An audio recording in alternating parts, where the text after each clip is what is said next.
اعوذ باللہ من الشیطان اللعین الرجیم بسم اللہ الرحمن الرحیم اللہم لعن قتلۃ الامیر المومنین علی ابن ابی طالب۔ ناظرین، میں علی انوار جعفری ایک بار پھر آپ کے درمیان حاضر ہوا ہوں، میرا یہ پروگرام سوالوں کا سفر لے کر۔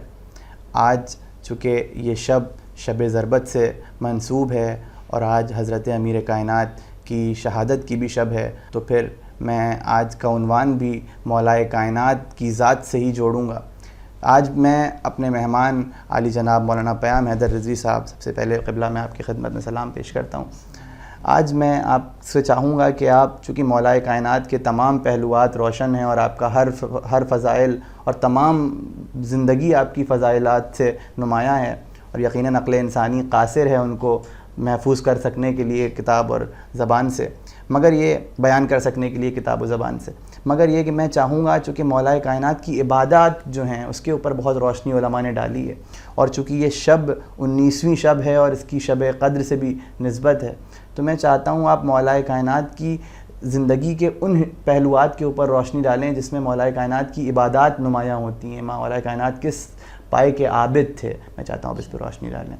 اعوذ باللہ من الشیطان اللعین الرجیم، بسم اللہ الرحمن الرحیم۔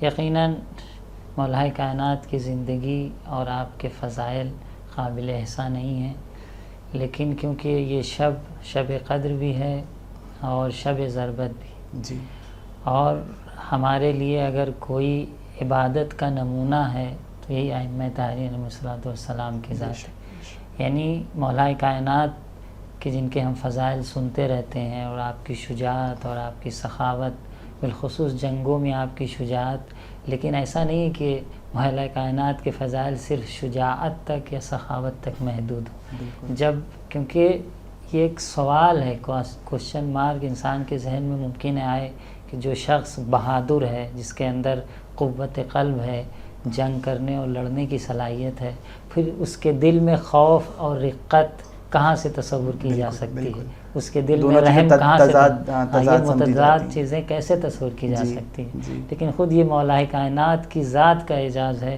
کہ تمام ازداد صفتوں کو اپنے اندر جمع کر لیا ہے، جہاں اتنے شجاع ہیں اور بہادر ہیں، اور جہاں قوت قلب ہے وہیں رقت قلب کا آپ کے عالم دیکھیے، خوف الہی کا عالم دیکھیے۔ آپ کی دعائے کمیل ہم پڑھتے رہتے ہیں، اس کے فقرات آپ دیکھیے کہ مولائے کائنات نے کس طریقے سے اللہ کی بارگاہ میں مناجات کر رہے ہیں، اور ہمیں یہ درس دینا چاہتے ہیں کہ ایک مومن اگر مضبوط ہے، قوی ہے، قوت قلب رکھتا ہے، اقتدار رکھتا ہے، ان تمام چیزوں کے باوجود بھی ایک مومن کا دل لطیف اور مہربان بھی ہو سکتا ہے، ایک مومن کا دل نرم بھی ہو سکتا ہے، خدا خوف الہی بھی اس دل میں پایا جا سکتا ہے۔ کہ آپ کے وہ فقرات جو آپ دعائے کمیل میں فرماتے ہیں، اللہم اغفر لی الذنوب التی تحت کل اسم تنزل البلا، یہ تمام جملات، اور کس طرح سے اللہ کی بارگاہ میں مناجات کرنا، یا آپ کی مناجات شعبانیہ جو مسجد کوفہ میں مشہور مناجات ہے کہ جو پڑھی بھی جاتی ہے، اور آپ اس کے فقرات پہ صرف ایک توجہ کریں کہ کس طریقے سے علی اللہ کی بارگاہ میں راز و نیاز کر رہے ہیں اور مناجات کر رہے ہیں، تو یقیناً مولائے کائنات کی زندگی کا ہر پہلو عزیزوں اور ہر گوشہ اگر ہم دیکھیں تو وہ ہمارے لیے عبرت، درس، اور ہمارے لیے ایک اعتبار سے آئیڈیل اور نمونہ ہے۔ بالکل۔ اب آپ عبادتی کے حوالے سے دیکھیے، آپ کی معرفت کے حوالے سے دیکھیے، کیونکہ ایسی عبادت، ایسی معرفت، ایسی بندگی اسی وقت کی جا سکتی ہے کہ جب ایک یقین کی منزل پر انسان پہنچ چکا ہو، قوت ایمان ہو انسان کے اندر۔ اسی لیے ایک شخص، اسی لیے مولائے کائنات سے منقول ہے کہ خود آپ نے یہ جملہ فرمایا کہ الہی ما عبدتک خوفا من عبادتک، پروردگار میں تیری عبادت اس لیے نہیں بجا لا رہا ہوں کہ میں تجھ سے خوف رکھتا ہوں، میں تجھ سے خوف زدہ ہوں، ولا طمعا من ثوابک، اور تیری عبادت اس لیے نہیں بجا لا رہا ہوں کہ مجھے تیرے ثواب میں کوئی طمع ہے، ولیکن وجدتک اہلا للعبادت، بلکہ میں اس لیے تیری عبادت کر رہا ہوں کہ میں نے تجھے عبادت کا اہل پایا، تو عبادت کرنے کے لائق ہے، اس لیے میں تیری عبادت کر رہا ہوں۔ تو یہ معرفت اور یہ بلندی اور یہ معرفت کا سرچشمہ اور یہ ایمان کی گہرائی کہاں سے ہمیں مل سکتی ہے جز مولا کائنات و اہل بیت علیہ الصلوۃ والسلام کی زندگی کے علاوہ، کہ ہر منزل میں کمال کی منزل ہے، اور دور دور تک جہاں پر نقص کا کوئی تصور نہیں ہے، کمی کا کوئی تصور نہیں ہے۔ بالکل بے شک۔ یا ایک شخص ایسے ہی مولا کائنات کی خدمت میں آتا ہے اور آنے کے بعد کہتا ہے کہ یا امیر المومنین، جس کا نام حبر تھا روایت میں، جی کہ آنے کے بعد کہتا ہے یا امیر المومنین حل رأیت ربک حین عبدت، کیا آپ نے اپنے رب کو دیکھا ہے جب آپ اس کی عبادت کرتے ہیں؟ اب آپ کو معلوم ہونا چاہیے کہ عرب کا وہ کلچر کہ جہاں پہ بت پرستی ہوتی تھی اور ہر انسان اپنے رب کو دیکھتا تھا بظاہر، بت پرستی بظاہر یعنی اپنے رب کو دیکھ رہا تھا جی۔ کہ اس کا رب موجود ہے، اس کی عبادت کر رہا ہے، جی۔ تو وہ بیک گراؤنڈ، وہ پس منظر میں وہ تصور لے کر آیا تھا، اور آنے کے بعد کہہ رہا ہے کہ کیا آپ نے اپنے پروردگار کو دیکھا ہے جو اس طرح سے عبادت کر رہے ہیں ایسے پروردگار کی؟ تو اس وقت مولا کائنات نے کیا فرمایا؟ ویلک، ویل ہو تم پر، وائے ہو تم پر۔ اس کے بعد یہ جملہ آپ نے کہا ما کنت اعبد ربا لم ارہ، میں ایسے رب کی عبادت نہیں کرتا میں نے جس کو دیکھا نہ ہو۔ تو اب اس کا سوال یہ تھا کہ کیا آپ نے اپنے رب کو دیکھا ہے؟ تو امام نے کیا کہا کہ ویل ہو، وائے ہو تم پر، میں ایسے رب کی عبادت ہی نہیں کرتا جس کو میں نے دیکھا نہیں نہ ہو۔ جی۔ تو اس وقت ابھی بھی وہ کنفیوژن میں تھا کہ ہو سکتا ہے ان کا کوئی خدا ہو جو نظر آتا ہو۔ جی۔ پھر وہ پوچھتا ہے راوی، کیونکہ بھائی ہر انسان اپنی جو فکر لے کر آتا ہے، جواب کو کسی سے جب سوال کرتا ہے تو اسی فکر کے پس منظر میں وہ اس کے جواب کو تلاش کرتا ہے۔ تو پھر وہ پوچھتا ہے کہ وہ کیف رأیت، کیسے آپ نے اپنے پروردگار کو دیکھا؟ دکھائیے ہمیں بھی، یعنی ایک اعتبار سے کہ کیف رأیت، کیسے آپ نے دیکھا؟ آپ تو یہ کہتے ہیں کہ وہ دکھتا نہیں ہے، اور اگر دکھتا ہے تو پھر ہمیں بھی دکھائیے۔ تو پھر آپ نے کہا ویل ہو تم پر، وائے ہو، یہ وہ پروردگار نہیں جو نظر آتا ہو۔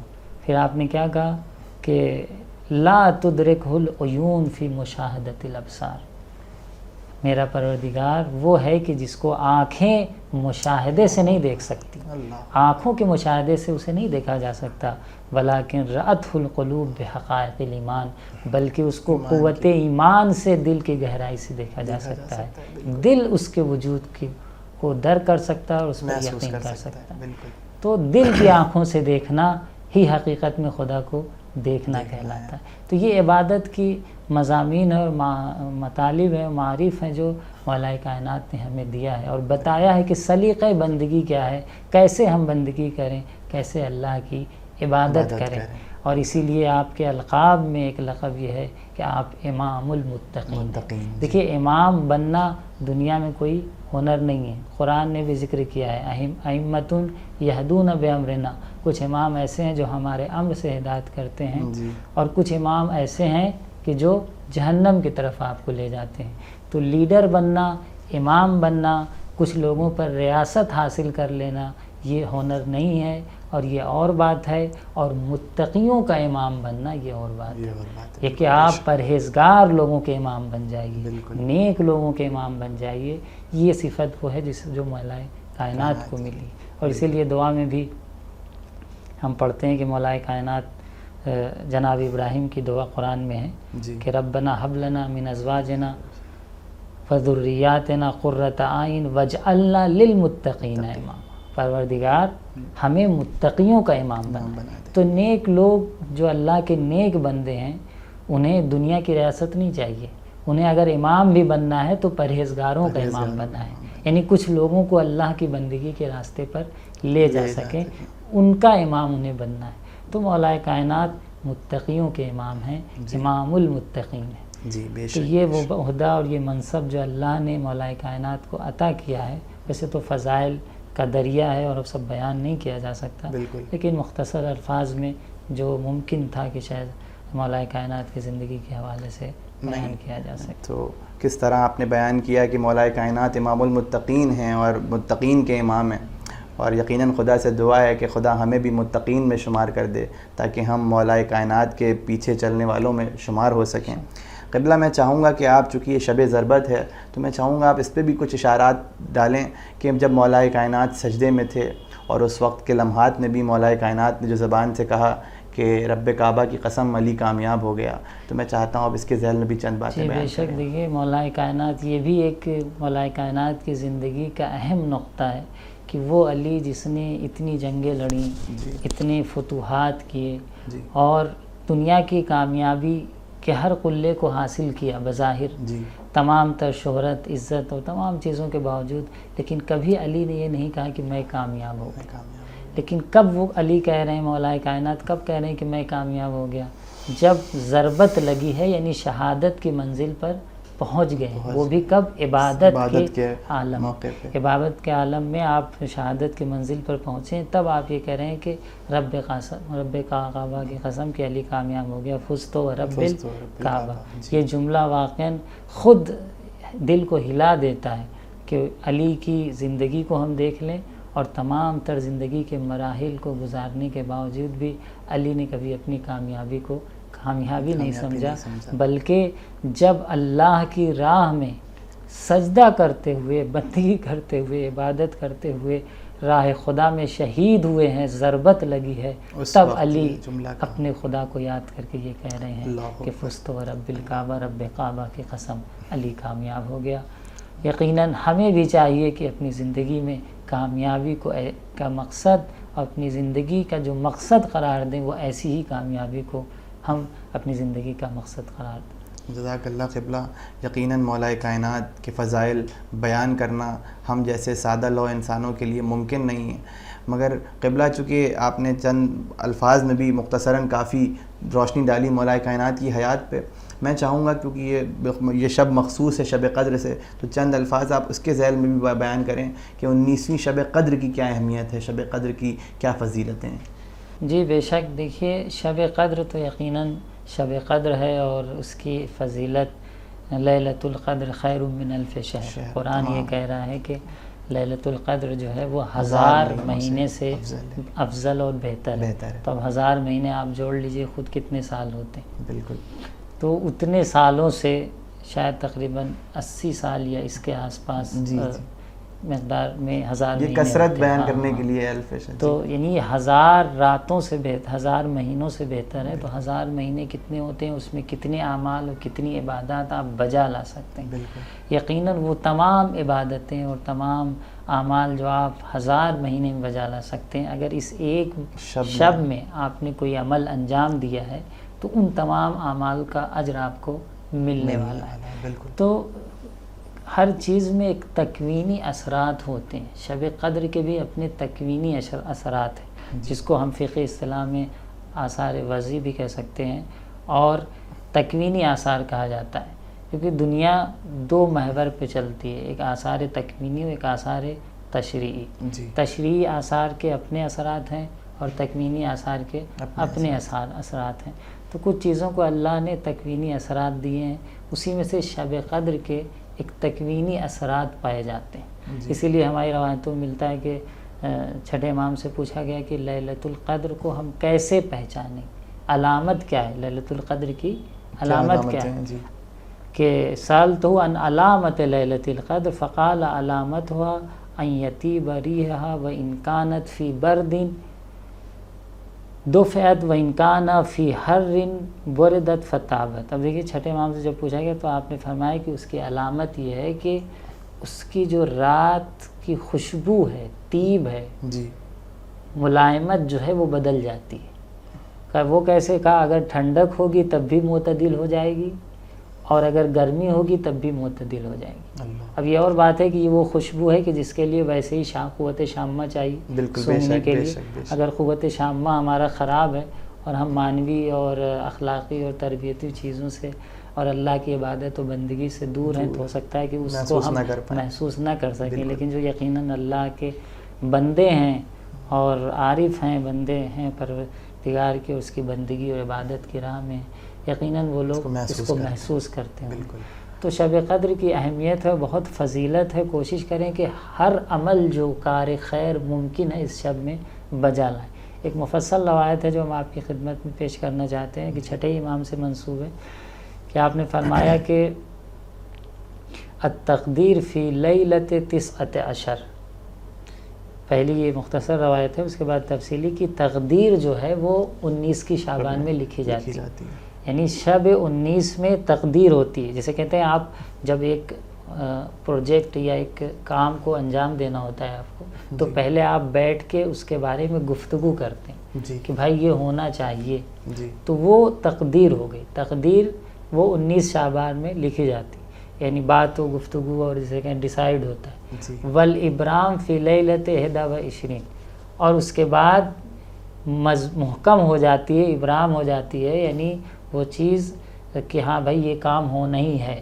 وہ کب ہوتا ہے؟ وہ 21 کی شب میں. والامضاء، اور آخری لیول پہ آپ تو ماشاءاللہ پروجیکٹ پہ کام کرتے ہیں اور جانتے ہیں کہ جب آپ کو کسی پروجیکٹ پہ کام کرنا ہوتا ہے تو کیسے آپ پہلے گفتگو کے مرحلے ہوتے ہیں، اس کے بعد یہ ہوتا ہے کہ بھائی یہ کام ہونا ہے، اور اس کے بعد ایک ہونا ہے، اور اس کے بعد یہ ہوتا ہے کہ بھائی نہیں اب اس کو شروع ہی کر دینا. بالکل. تو کچھ اس طرح کی منزلیں جو ہے شب قدر میں. تو یہ چھٹے عام دیکھیے یہ چیزیں اگر روایت سے نہ ملتی تو شاید ہم نہ کہہ سکتے، لیکن اگر جب خود امام علیہ السلام فرما رہے ہیں تو یقیناً ایسا ہی ہے کہ یہ گفتگو اور یہ مرحلہ طے ہوتا ہے کہ 19 کی شب میں تقدیر ہوتی ہے اور 21 کی شب میں اس کو ثبت کیا جاتا ہے، اس کو اور محکم و مضبوط کیا جاتا ہے کہ یہ کام ہونا ہے. والامضاء فی لیلۃ 23، 23 کی شب میں اس پر امضا ہو جاتا ہے، مہر لگ جاتی ہے کہ یہ تقدیر آپ کی ہو چکی ہے. تو ان 3 شبوں کو اپنے ہاتھ سے ہم جانے نہ دیں، کیونکہ اس میں ہمارے پورے سال کی تقدیر لکھی جاتی ہے، اور جو بھی اس شب میں آپ بہتر سے بہتر طریقے سے مانگیں گے آپ کو ملے گا خود. اور یہ تقدیرات یقیناً ہمارے وقت کے امام مہدی آخر الزمان الصلاۃ والسلام عجل اللہ فرجہ الشریف کے ذریعے ہوتی ہیں تمام تقدیرات. اسی لیے سورہ انا انزلنا کی تفسیر میں کہ تنزل الملائکۃ والروح، کہ ملائکہ اور روح نازل ہوتے ہیں. تو ایک علمی گفتگو ہے، تفاسیر میں بیان ہوا ہے کہ جب نازل ہوتے ہیں تو ہر تنزیل اور ہر نازل ہونے والا ایک منزل علیہ ہونا چاہیے، کہ جب نازل ہو رہا ہے تو کس پہ نازل ہو رہا ہے. بھائی ہمارے آپ کے پاس تو ملائکہ نہیں آتے، تو ملائکہ کس کے پاس آتے ہیں؟ تو یقیناً وقت کے امام کے پاس آتے ہیں، اور آنے کے بعد ہماری تقدیرات کو ان کے حوالے کرتے ہیں. تو ناظرین، ہم نے دیکھا کہ قبلہ نے کس طرح بہت تفصیل کے ساتھ شبہائے قدر کے بارے میں بیان کیا. یقیناً 19، 21، 23 یہ تینوں شبیں اپنے آپ میں شبہائے قدر اور اس کے بعد بھی طاق رہتے ہیں، مگر ان تینوں میں جو امتیاز آپ نے بیان کیا یقیناً وہ قابل توجہ ہے. اور قبلہ میں چاہوں گا کہ آپ اس پہ بھی تھوڑی سی روشنی ڈالیں کہ شب قدر یوں تو تمام تر خیر عمل خدا کی بارگاہ میں انسان انجام دیتا ہے، مگر شبہائے قدر کے جو مخصوص اعمال ہیں جو ان راتوں سے مخصوص کرے گئے ہیں، میں چاہتا ہوں آپ ان کو بھی ہمارے ویورز کے لیے تھوڑا بیان کر دیں. جی، ایک تو مخصوص عمل میں وہی اعمال ہیں جو ہم انجام دیتے ہیں کہ قرآن سر پہ رکھ کے عمل کرتے ہیں، اور نمازیں اور 100 رکعت نمازیں بھی پڑھتے ہیں. اور بات آئی تو عرض کرتے چلیں کہ جو 100 رکعت نماز ہم پڑھتے ہیں وہ کوشش کرتے ہیں کہ اپنی قضائے عمری پڑھ لیں. جی، اصل میں تو 100 رکعت نماز مستحب ہے 2 رکعت کر کے، لیکن اب جن کی قضا نمازیں ہیں تو واجب نمازوں کو اپنی ادا کر لیتے ہیں. اور یہیں پہ بعض لوگ یہ تصور کرتے ہیں کہ یہ ہم نے پڑھ لیا تو ہماری پوری عمر کی نماز ادا ہو گئی، تو ایسا کوئی تصور نہیں پایا جاتا. اور ایک روایت میں جناب موسیٰ علیہ السلام سے روایت ملتی ہے کہ یعنی موسیٰ علیہ السلام نے کہا پروردگار کی بارگاہ میں کہ الہی ارید قربتک، پروردگار میں تیری قربت چاہتا ہوں. جواب ملتا ہے کہ قال قربتی لمن استيقظ لیلۃ القدر. جناب موسیٰ سے کہا جا رہا ہے کہ یعنی کہ لیلۃ القدر کا تصور اسلام سے پہلے بھی تھا کہ کچھ پاک راتیں، کچھ برکت راتیں تھیں، کیونکہ یہ روایت ہے کہ جناب موسیٰ نے کہا کہ پروردگار ہم تیری قربت چاہتے ہیں. تو کہا میری قربت اس کے لیے ہے جو شب قدر میں بیدار رہے. قال الہی ارید رحمتک، پروردگار میں تیری رحمت چاہتا ہوں. قال رحمتی لمن رحم المساکین لیلۃ القدر، میری رحمت اس کے لیے ہے جو شب قدر مسکین غریب ضرورت مندوں کی پر رحم کرے، ان کی نصرت کرے، ان کے لیے میری رحمت ہے. پھر جناب موسیٰ نے کہا قال الہی ارید الجواز علی الصراط، پروردگار میں چاہتا ہوں کہ پل صراط سے آسانی سے گزر جاؤں. تو کہا کیا جواب دیا کہ الجواز علی الصراط قال ذالک لمن تصدق بصدقۃ فی لیلۃ القدر، اس کے لیے ہے کہ جو شب قدر میں صدقہ دے. یعنی اگر شب قدر میں ناظرین مومنین ہم صدقہ نکالتے ہیں خاص کر کے، تو یہ ہمیں پل صراط سے گزرنے میں مدد کرے گا. یقیناً پل صراط سے گزرنا ایک سخت منزل ہے. کوشش کریں کہ اس شب کے اعمال میں ہمارے صدقہ نکالنا بھی شامل ہے. پھر جناب موسیٰ نے کہا الہی ارید من اشجار الجنت و ثمارہا، مجھے جنت کے پھل چاہیے اور جنت کے میوے مجھے چاہیے. تو کہا کہ ذالک لمن سبح تسبیحہ فی لیلۃ القدر، جو اللہ کی تسبیح کرے گا شب قدر میں اس کے لیے جنت کے میوے اور اس کے پھل نصیب ہوں گے. پھر کہا الہی ارید النجات من النار، پروردگار ہمیں جہنم سے نجات چاہیے. تو قال ذالک لمن استغفر فی لیلۃ القدر، یہ اس کے لیے ہے جو شب قدر میں استغفار کرتا ہے. پھر جناب موسیٰ نے کہا قال الہی ارید رضاک، سب سے آخری چیز رضوان من اللہ اکبر، اللہ کی جو رضوان ہے خوشی ہے وہ سب سے عظیم چیز ہے. تو کہا میں تیری رضا و خوشنودی چاہتا ہوں. تو قال رضا لمن صلی رکعتین فی لیلۃ القدر، میری رضا و خوشنودی اس کے لیے ہے جو شب قدر میں کم از کم 2 رکعت نماز پڑھے.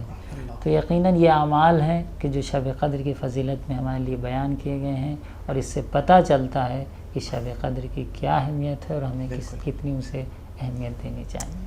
بہت شکریہ قبلہ.